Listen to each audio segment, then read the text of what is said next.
കണ്ണൂരിൽ തെരഞ്ഞെടുപ്പ് തോൽവിക്ക് പിന്നാലെ വടിവാൾ പ്രകടനവും ആക്രമണവും. 60ഓളം CPM പ്രവർത്തകർക്കെതിരെ കേസെടുത്ത് പോലീസ്.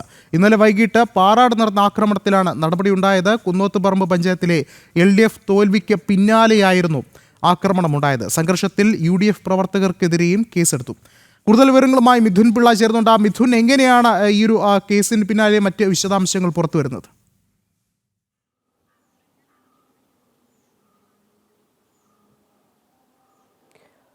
വിഷ്ണു, നമുക്കറിയാം കഴിഞ്ഞ ദിവസമാണ് ഈ സംഭവം നടന്നത്. അവിടെ കുന്നോത്തുപറമ്പ് പഞ്ചായത്തിൽ CPM ദയനീയമായി പരാജയപ്പെട്ടിരുന്നു. ഈ പരാജയത്തിന് തൊട്ടു പിന്നാലെ വിരളി പൂണ്ട വലിയ അക്രമങ്ങളാണ് ആ പ്രദേശത്ത് അഴിച്ചുവിട്ടത്.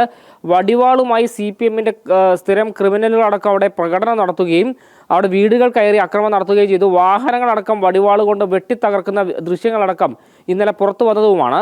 ഈ സംഭവത്തിന് തൊട്ടു പിന്നാലെയാണ് ഇപ്പോൾ ഈ 60ഓളം CPMകാർക്കെതിരെ പോലീസ് കേസെടുത്തിരിക്കുന്നത്. ഈ സംഘർഷം ഉണ്ടാക്കിയെന്ന് കണ്ടെത്തിയതിനെ തുടർന്നാണ് ഇവർക്കെതിരെ കേസെടുത്തിരിക്കുന്നത്. ഈ അക്രമത്തിൽ നിരവധി UDF പ്രവർത്തകർക്ക് പരിക്കേൽക്കുകയും ചെയ്യുന്ന ഒരു സാഹചര്യം ഉണ്ടായിരുന്നു. UDF പ്രവർത്തകർ നടത്തിയ ആഹ്ലാദ പ്രകടനത്തിനിടയിലേക്കാണ് CPMകാർ കടന്നെത്തുകയും അവിടെ സ്ഫോടക വസ്തുക്കൾ എറിയുകയും വലിയ അക്രമങ്ങൾ അഴിച്ചുവിടുകയും ചെയ്തത്. സംഭവവുമായി ബന്ധപ്പെട്ട പരസ്പരം ഏറ്റുമുട്ടിയതിന് അവിടെ UDF പ്രവർത്തകർക്കെതിരെയും പോലീസ് കേസെടുത്തിട്ടുണ്ട്. ഈ കുന്നോത്തുപറമ്പ് പഞ്ചായത്ത് കാലങ്ങളായി CPM ഭരിക്കുന്ന ഒരു പഞ്ചായത്തായിരുന്നു. ഇന്നലെ കഴിഞ്ഞ ദിവസം നടന്ന തെരഞ്ഞെടുപ്പിൽ ഈ 11 സീറ്റുകൾ നേടി അവിടെ UDF അധികാരത്തിൽ വരുന്നൊരു സാഹചര്യമുണ്ടായി. തൊട്ടു പിന്നാലെയാണ് ഈ അക്രമം അവിടെ CPM അഴിച്ചുവിടുന്നൊരു സാഹചര്യമുണ്ടായത്. ഇതിന് പിന്നാലെ സാമൂഹ്യ മാധ്യമങ്ങളടക്കം വലിയ തോതിൽ ഈ CPMകാർ വടിവാളുമായി പ്രകടനം നടത്തുന്ന ദൃശ്യങ്ങളടക്കം പുറത്തു വന്നിരുന്നു.